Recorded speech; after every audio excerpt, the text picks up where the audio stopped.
Agnus castus ए remedy आपको second year में और हम एलेन्स की नोट्स में से बात करेंगे। यूनिवर्सिटी में एमसीक्यू आता है। कॉमन नेम है चास्टेट्री, फैमिली वर्बेनेसी, कॉन्स्टिट्यूशन है लिम्फेटिक। ये प्री मैच्योर ओल्ड एज में मेलैंकोली, अपैथी, मेंटल डिस्ट्रैक्शन होता है। सेल्फ कंटेम्पमेंट देखा जाता है इन यंग पर्सन। उसमें क्या होता है कि सेक्सुअल पावर का लॉस होता है सेमिनल लॉसेस के वजह से।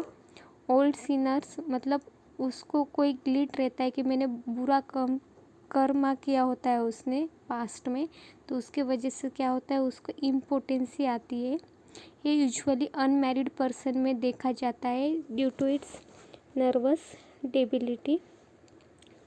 डेबिलिटी की वजह से ये देखा जाता है। उसके बाद मेंटल जर्नल्स कैसे होते हैं, एब्सेंट माइंडेड होता है। उसमें क्या होता है पावर ऑफ इंसाइट कम हो जाता है। मतलब वो रिकलेक्ट नहीं कर पाता। अगर उसने एक भी लाइन पढ़ी, मतलब उसने 2 बार भी पढ़ा, तो वो भूल जाता है। Sentence twice before he can complete, मतलब उसको याद नहीं रहता उसने जो लाइन पढ़ी हुई है, 2 बार भी पढ़ी तो भी। नोट्स इमेजिनरी ऑर्डर उसको आती है, लाइक हियरिंग मस्क, मतलब वहाँ पर ऑर्डर नहीं होती फिर भी उसको लगता है कि वहाँ से बुरी स्मेल आ रही है। ऐसा कुछ नहीं होता है, वो सिर्फ उसकी इमेजिनेशन में होता है।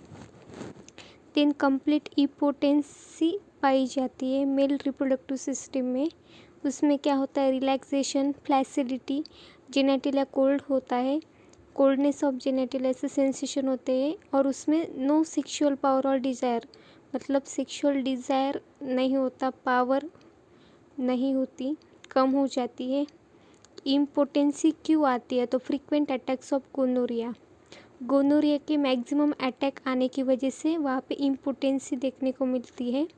Guilt with the absence of sexual desire और इरेक्शंस, उसके मन में मतलब कोई बात होती है, वो खुद को ही दोषी ठहरा रहा होता है, या फिर उसमें कुछ पास्ट में बुरे कर्म किए होते हैं, उसकी वजह से क्या होता है सेक्सुअल डिज़ायर कम होता है। और फीमेल्स में ल्यूकोरिया देखा जाता है, वो ट्रांसपेरेंट होता है, लिनेन येलो होता है and from very relax parts.